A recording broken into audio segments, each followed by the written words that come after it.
Shabbat Shalom, everybody. After a week off, we are back together again, and it's going to be a long haul. We're going to be doing this for a while, but we still, as it says on our website, have the opportunity to be, though we are physically apart, humanistically together. We're going to begin tonight with Hine Matov. So the graphic that you're seeing on the screen is the oldest extant manuscript of Hine Matov from the 33rd Psalm. This is from the Dead Sea Scrolls. And I wanted to do this song at the beginning, as we frequently do, and also a version at the end, because it's getting to the point in this pandemic where the desire to be together in person and the desire to drop our guards are both growing very much stronger. But we're a science-based congregation. We believe in what Dr. Fauci and the responsible scientific public health officials of our country and of our planet are telling us. This is a virus. It doesn't care that we're tired. It only does one thing. It infects people. And now we are learning more about how. So we won't be together for the foreseeable future, but we will be together in the future. The High Holidays this year will be conducted, though pre-recorded, over YouTube, and we're going to have some other little extras for our members as well. And we're just very, very happy and grateful to have this technology. So while we're not together, we're together in our hearts, and Hine Matov is one of the greatest ways for many thousands of years that our people have expressed that. Let's begin with Hine Matov.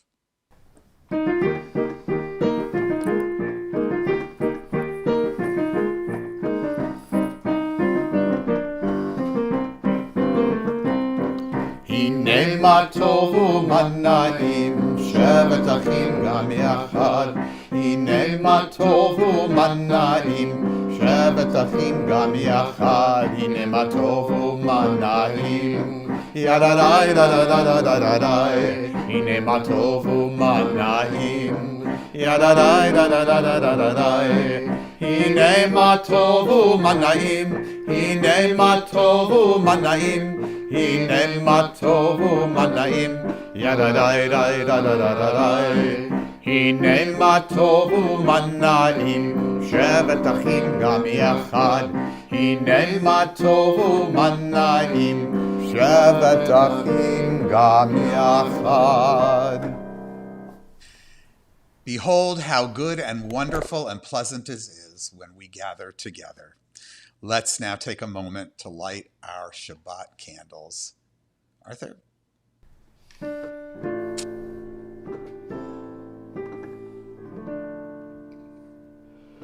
Baruch haor ba'olam, Baruch haor ba'adam,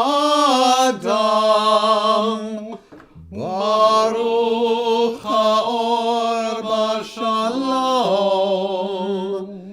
b'shalom, Baruch haor, Baruch haor, b'shabbat.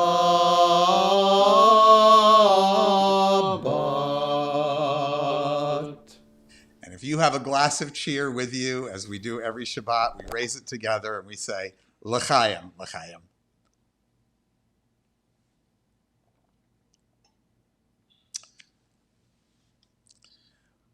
We welcome Shabbat tonight with a feeling of gratitude, for it is in times like this that Shabbat can remind us that despite our unsure and fearful circumstances, we retain the ability to feel awe, joy, and a sense of community.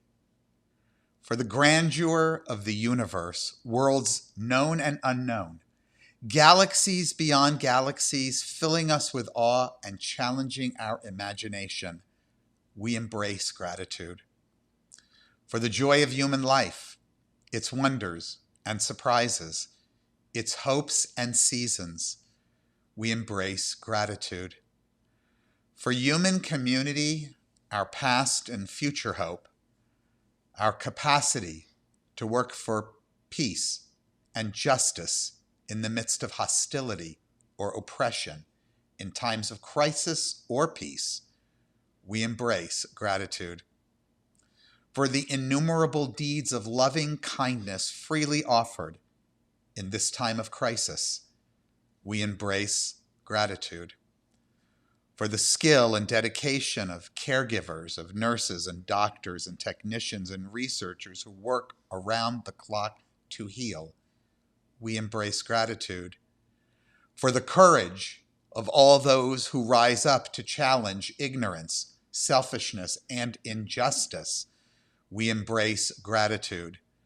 For all the joys that living brings, for resilience in the face of great difficulties, for the caring hearts of loved ones and friends, we embrace gratitude. We continue with Yesh Makom, there's a place.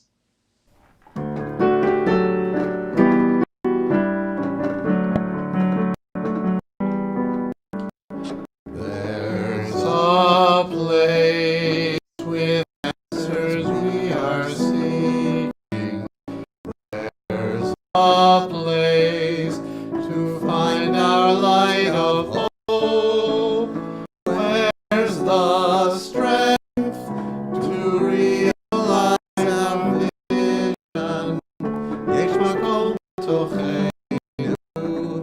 Yesh makom b'tochenu. Look within yourself, you'll find it there. There's a place with wisdom that can guide us. There's a place where we know what's right or wrong. Where's the path to peace that we all long for? Yeshmakom b'tochenu. Yeshmakom b'tochenu. Look within yourself, you'll find it there.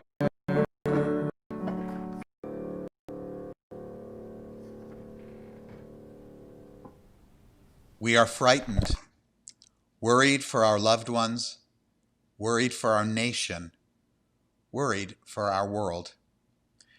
Anxious and troubled, we must turn toward one another, seeking comfort and hope and strength.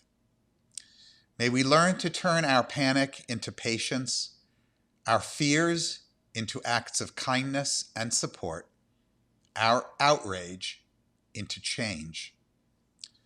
May those who are strong raise up those who are weak. May those who are young show compassion to those who are older. And may those who are fortunate sacrifice for those who are not. May those on the front lines of the struggle for human rights know strength and courage. May those on the front lines for the battle for our health know wisdom and insight. And may we all see that we are one world, one people, rising above all of this together. We continue with Afo Ori.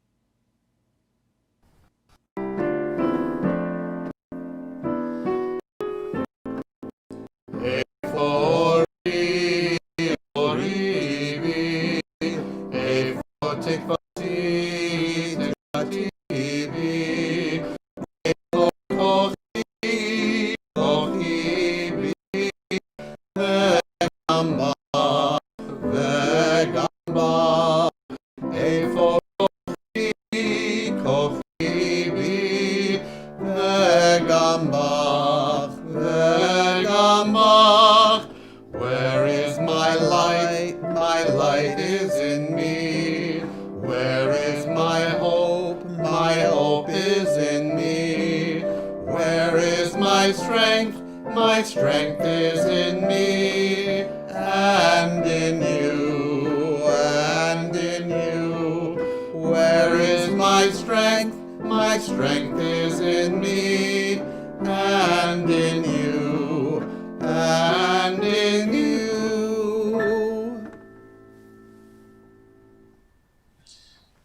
Inspired by Deuteronomy, by the traditional prayer called the Ahafta, we read this by John Dickman. Let us strive to lead loving, compassionate lives with our hearts, with our wisdom, and with our actions. These are the ideas that we inscribe in our innermost heart. May we practice them day and night, teaching them diligently to our children through our words, and especially through our deeds, so that the next generations learn to revere and celebrate life. We continue with another song from tradition, from the Psalms, as we did earlier, Mi Ha'ish.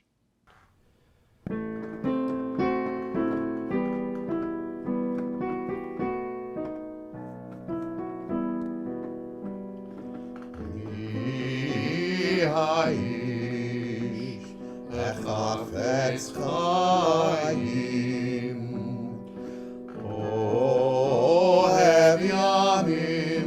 אוהב ימים לראות טוב מי האיש החפץ חיים אוהב ימים לראות טוב נצור לשון המרע ושפתיך מדבר מרמה סור מרע ועשה טוב בקש שלום ורופאו נצור לשון המרע ושפתיך מדבר מרמה סור מרע ועשה טוב בקש שלום ורופאו מי האיש החפץ חיים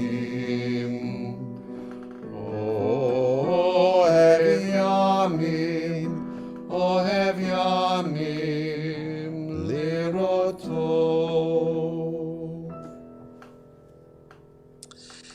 Tonight, we're going to explore the topic that's become so important in our American discourse about the police and the role of the police in our society. Some have called this campaign Defund Police. There's been a huge growth in the support for reimagining public safety in any case, no matter what you call it. We're going to talk tonight with Jessica Newman. Jessica is a civic engagement manager for United for Respect. It's a national labor not-for-profit that works with low-wage workers, but she has also been an activist with the Democratic Socialists of America, specifically a national organizer for the campaign of Bernie Sanders in 2019. These were the campaigns and the groups that were looking at this issue long before the rest of us had it in our sights. And so at this time, let's hear in this conversation that we had a little bit about what this campaign is all about.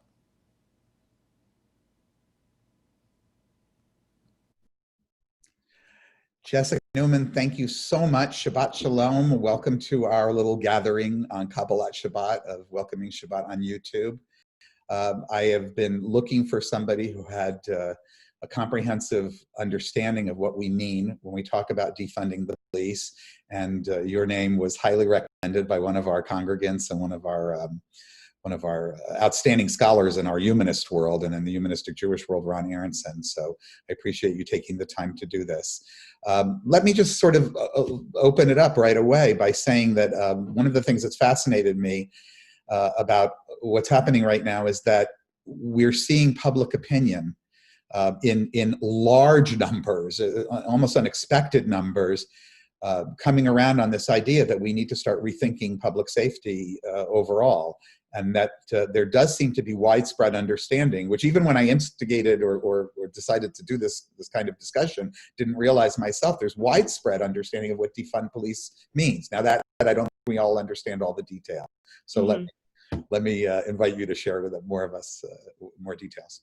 Sure. So first, Shabbat Shalom. Thank you so much for having me. It is an honor to speak with you and your congregants and talk about such an important topic right now. And I think part of my answer is defund the police is such a brilliant slogan because it's sort of unambiguous, right? We're talking about taking money away from police departments and using it in a different way. So I would be lying if I said I have all the answers about what that means, but I can tell you what we are demanding when we're talking about that.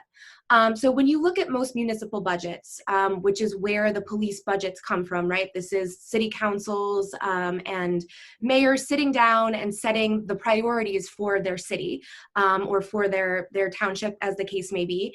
And they're deciding the revenue that comes in, how are we spending it? What are we using that money for? Well, when you look at the municipal budgets around the Detroit area, about 1/3 of them, if not more, goes to what they call public safety, which is policing, right? And in Detroit, that's over $317 million of the budget goes to policing. And it's, I mean, every other municipal service is just completely dwarfed. That's one out of every $3. And when you're just looking at the city of Detroit, which I think most of the focus has been on in this area for obvious reasons, it's the largest metro area, the largest populace in the area that's being policed. It's primarily Black, and this takes on a violent racial tenor, of course, right? These are, enforcement is heavily along racial lines. So I think it's really important to look at the budget of the largest city that has the largest Black population in the country, truly, and why defunding is such an important thing to, an important way to think about approaching this conversation. We also know that the money that goes into policing doesn't actually keep people safe. You mentioned that this has come into popular consciousness recently, and most people are in favor of it.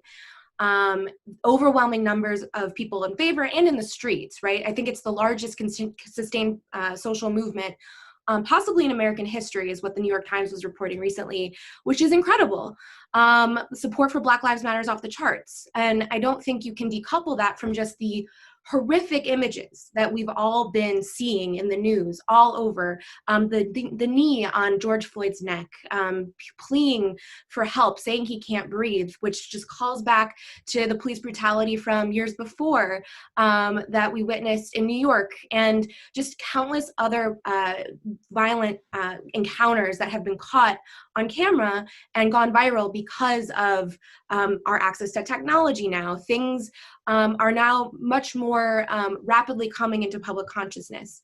I think in a historical analog that we can look to that might resonate with some folks in the congregation is think about the 60s. Sort of this is the last time I think that was one of the flashpoints when an image went viral, for lack of a better word, of the attack dogs being released on civil rights protesters in the South, right? So that sparked an incredible backlash, and folks supported the civil rights movement in numbers that you hadn't seen before.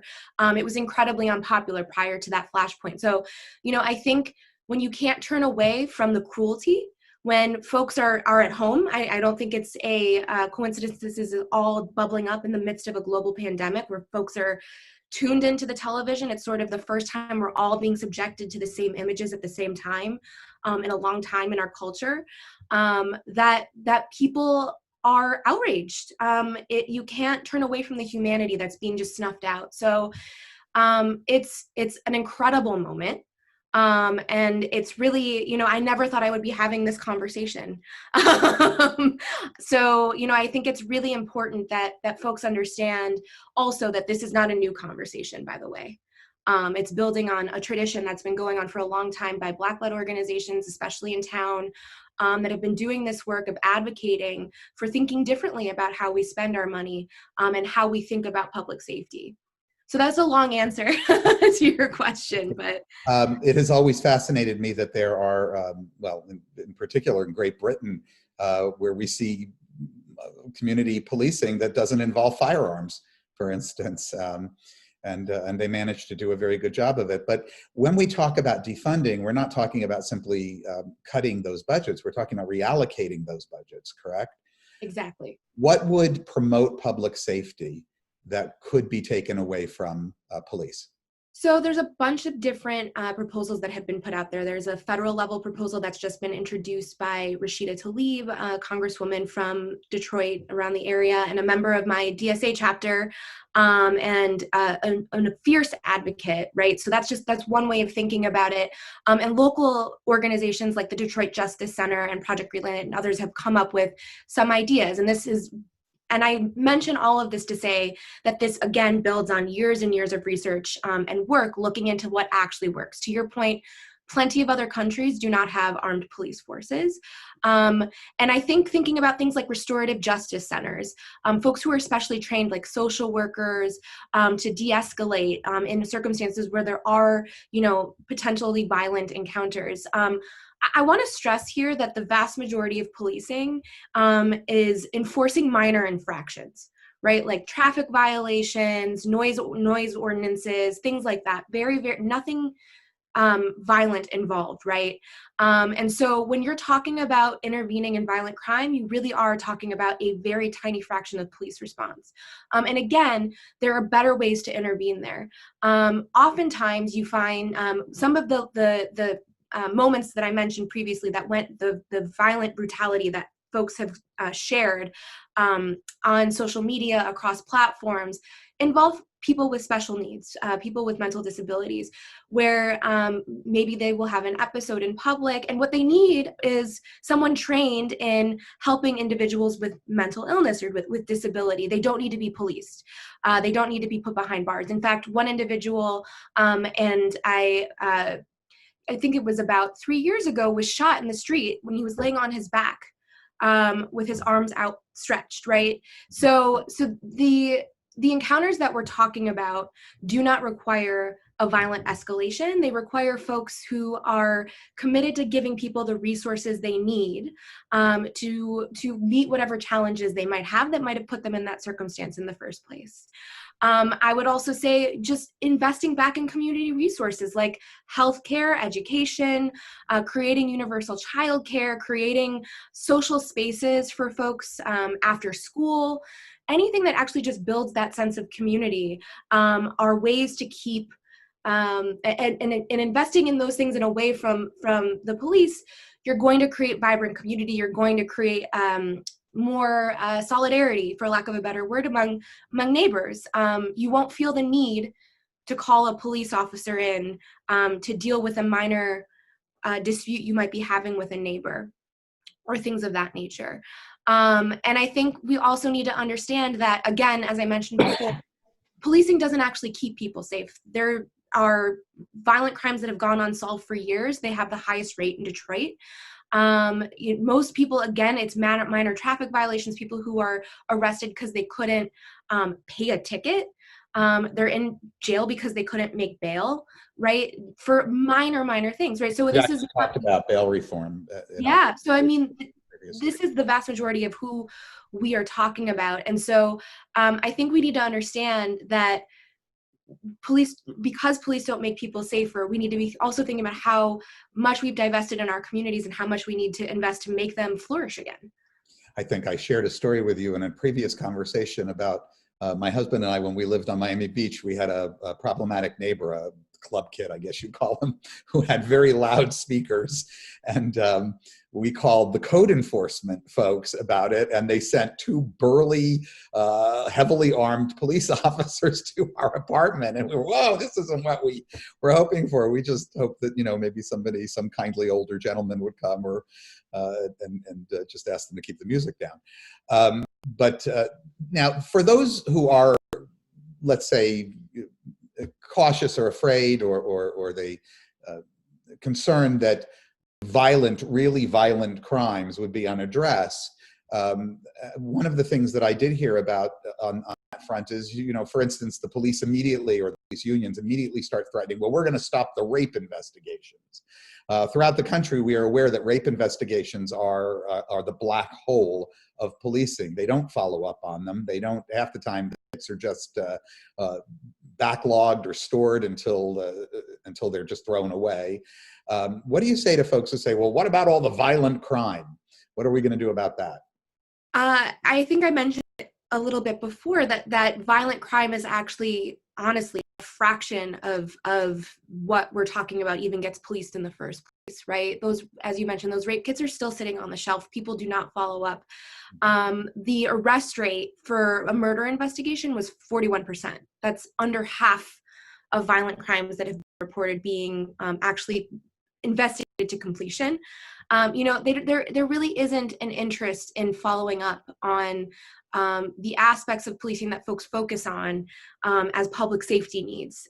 It really is meeting these ticket quotas and harassing Black and Brown communities overwhelmingly and disproportionately for low-level infractions. So, it's hard for me. I would say the arrest rate for actually a rape investigation is at 12%. Huh.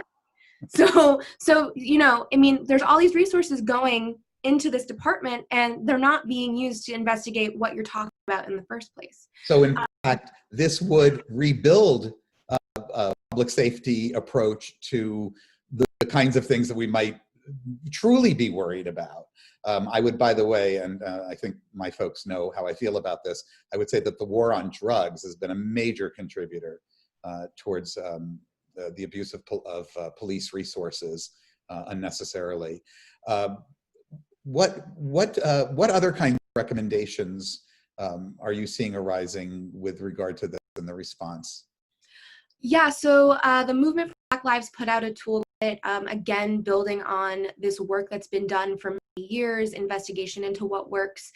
I think the Green New Deal comes to mind as one big way, and I know that doesn't seem like it really answers the question, but when you think about what's involved in that big, massive piece of legislation, it's investment in infrastructure, roads, bridges, pipes for water, housing, public schools, right? These things are all related in my mind because, again, you're creating a thriving community. And I want to say here that important to understand is that there is no correlation between the number of police officers that are on the streets that are actively policing and patrolling and crime rate. So when I say that these are fixes, I don't necessarily mean that they're fixes. It's things that we should have been investing in the first place instead. Right, and that when we're investing so much money in the police force and the arrest rates for the violent crimes that I'm talking about are so low, you have to say, this is what are we actually investing in once again, right? It's not just reimagining what public safety should be, it's understanding that our priorities have been skewed for years and we haven't been paying attention for years. I think that's especially true and especially important in this moment where we're being asked to accept austerity in the face of these pandemic cuts, right? Why are we being forced to accept that we're going to have to cut municipal budgets by some incredible amount, which, by the way, I will guarantee you is going to fall much more heavily on these social services and not on the public safety budgets. I actually think people would feel a lot more safe if they had reliable access to testing. We knew contact tracing was being done appropriately, that people had access to PPE without any question. And that includes hand sanitizer, the ability to wash their hands in the first place. There's still folks who have their water shut off in the city limits of Detroit. So, my answer is not necessarily going to be, a new type of police force. It's not. That's not my answer. I think the focus on such a bloated budget in the first place is a problem we need to re-examine. And if we're in a future where I hope to get, where we abolish the police force, which is not where everyone is, and I want to recognize that, right? I'm not going to try to, say that everyone is there quite yet. But if you're in that world, you're in a world where we have reimagined everything anyway, right? You're not worried about someone committing a violent crime and there not being someone to come and help you in that circumstance. We would have flourishing community. We wouldn't have the need for a violent police force in that world, right? So I think folks, also, it's hard to get people to think in the future and sort of be visionary about it. But I think it helps if you frame it as, when we're in a scenario where you don't need a police force, and I think Minneapolis is sort of playing around with what this looks like right now, truthfully, you have reimagined our response to the crises that face our community. And that, again, includes that investment in the infrastructure, like I mentioned. So I personally am not somebody who has looked into this idea of abolishing the police. It's not something I'm tied into, and not sure whether or not it would be in my vision. But I do believe that what you spoke about in our pre-interview, the idea of moral budgeting, needs to really be on the table. We, in my opinion, have seen too much power of the police unions. And in the case of New York, we've seen very clearly that they seem to be running the police department and defying the authorities to whom they're supposed to answer. And in addition to that, we've seen the increased militarization of the police department. I personally was shocked to watch the violin vigil in Aurora, Colorado, as dozens and dozens, I don't know how many there were, it was almost uncountable, of police in full riot gear descended on what was a socially distanced picnic with families and children to round up people playing the violin. It was astonishing to me. So whether or not we abolish police departments, we certainly need to abolish this behavior. And I don't think that anybody would question it when they hear the kinds of radio inner discussions that we've heard from the New York Police Department, and the way that people of color and others are characterized by these police departments. It is shocking to me. Anything that you want to add as we wrap up here? So I would say you're right. The mantra is defund, disarm, demilitarize, right? And I think to your point, right here in the city of Detroit, we see protesters being run over by SUVs. We see that the Detroit Public Schools have drones that they got from the 1033 program, which I don't know if most folks know that the military Department of Defense, the Federal Department of Defense, provides military grade equipment to local police. 9/11 policy, yeah. Yes, and actually it's really hard to figure out, because we have now done the work of investigating how much equipment the Detroit Police Department has. They have several tanks, they have semi-automatic and automatic weapons, right? Caches of military grade equipment, to your point, and what are they using it for?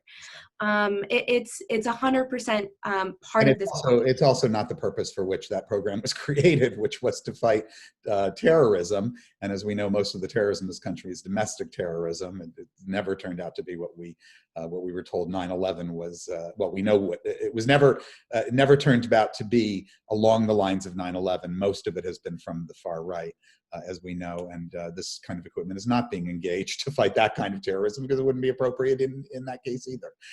This is a good place to stop. I want to thank you so very, very much for participating in this time with us, and Shabbat Shalom. Thank you. Shabbat Shalom. Thank you too.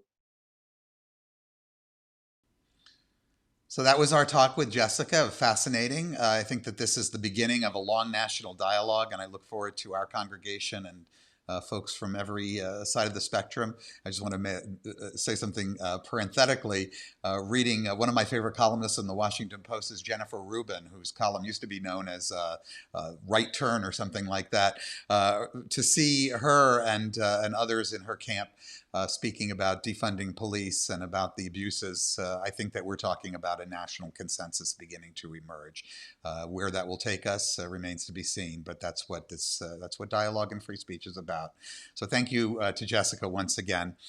Just a quick programming note.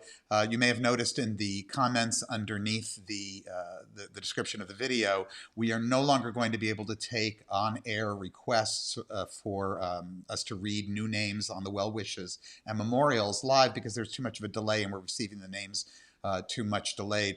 However, we can put them up in the comments as they arrive, whether it's in the appropriate section of the service or not. And more to the point, if you send us those comments, you can go to our contact page at birminghamtemple.com. Temple members know my email address as well. You can find that in our newsletter. We'll be happy to read it as long as we get it by around noon on Friday of the Shabbat service. Let's continue now as we get to the concluding part of our service with a reading for peace, probably my favorite reading that we do on any given week. Isaiah, the prophet Isaiah, prophesied in a famous oracle, "They shall beat their swords into plowshares and their spears into pruning hooks. Nation shall not lift up sword against nation, neither shall they learn war anymore." And the humanistic Jewish poet Yehuda Amichai, well, he wrote this: "Don't stop after beating the swords into plowshares. Don't stop. Go on beating and make musical instruments out of them. Whoever wants to make war again will have to turn them into plowshares first." Let's continue with Naaseh Shalom.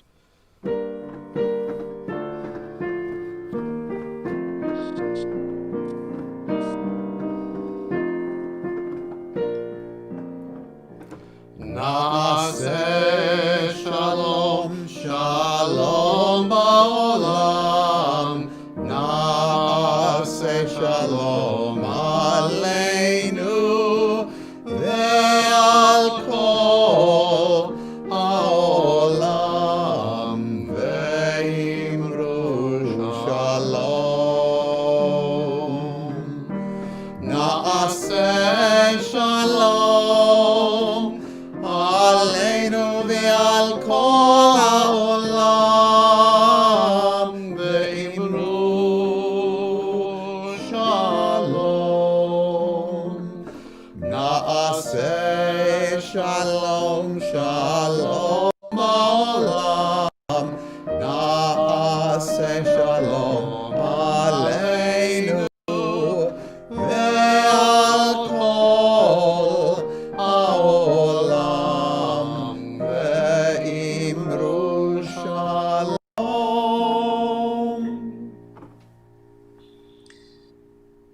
In this community where we find strength and common purpose, we turn our minds and hearts toward all those who need our love and support. Those who are ill, those who suffer pain of the body or spirit, those who are lonely, those who have been wronged. Tonight, our well wishes are extended to these members of our community and their loved ones: to Cece Stone, Patty Becker, Julie Eliason, Arlene Goldberg, Claire Levine, Titus Mendel, Karen Tremper Harris, Robert Liebhaber, Larry Fisher, Jennifer Breen, Anne-Marie Kurzniak, Greg Lowenthal, and Myron Tink. May all who suffer know that they are not alone. May they be healed quickly. May they experience a complete recovery, refuah shlema, the renewal of their bodies and the renewal of their spirits.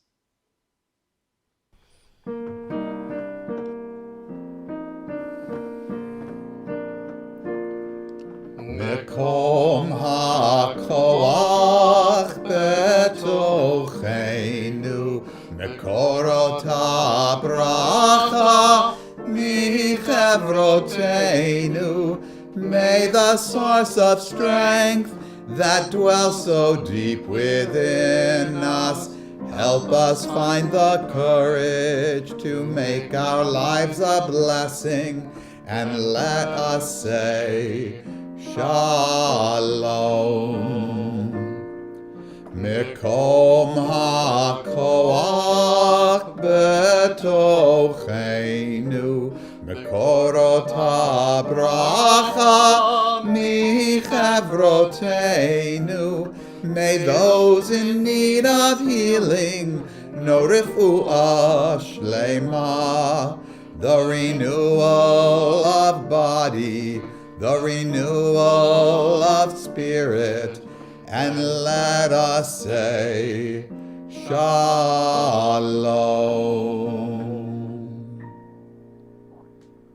Our thoughts turn to those who are no longer with us, our own loved ones, those whom our friends and neighbors have lost. Pardon me.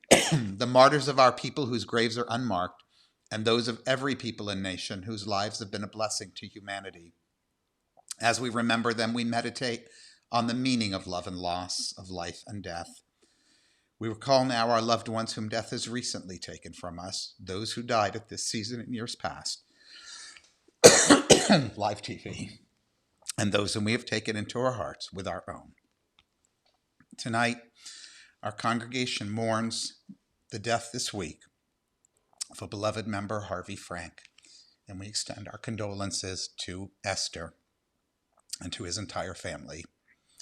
As we observe the yahrzeits of Judith Dessenberg, Rose Jacobs, Clara Gardone, Myrtle Weiner, Annie Brock Parker, Henry Pergament, David Sacker, Levi Wohlberg, Merrill Miller, Eva Beltzman, Sylvia Gottesman Creed, and Jack Ross. Yehi zichram livracha. May the memories of each of these beloved people bring a sense of comfort as we go through life in their absence. At the beginning, we did a version of Hine Matov. I'll ask Arthur to put that graphic back up on the screen. That was a manuscript from the Dead Sea Scrolls going back 2,000 years to remind us of the importance that we've always placed on gathering, on being together. We gather in this way every Friday night. It doesn't replace our personal gatherings, but we will be back as soon as there is a vaccination or an effective treatment. That's our mantra. We may be physically apart, but we are humanistically together. I wish you all a Shabbat Shalom, a wonderful weekend, and health and happiness as much as we can possibly get for ourselves at this time that we could all use it for everyone. Let's conclude now with Hine Matov.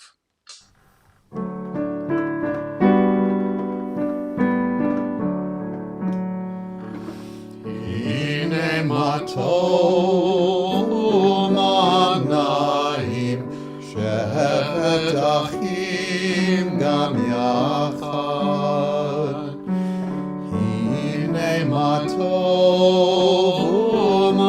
Manaim Shevet Achim Gam Yachad. Behold how good it is when people dwell together, living as one people, hand in hand.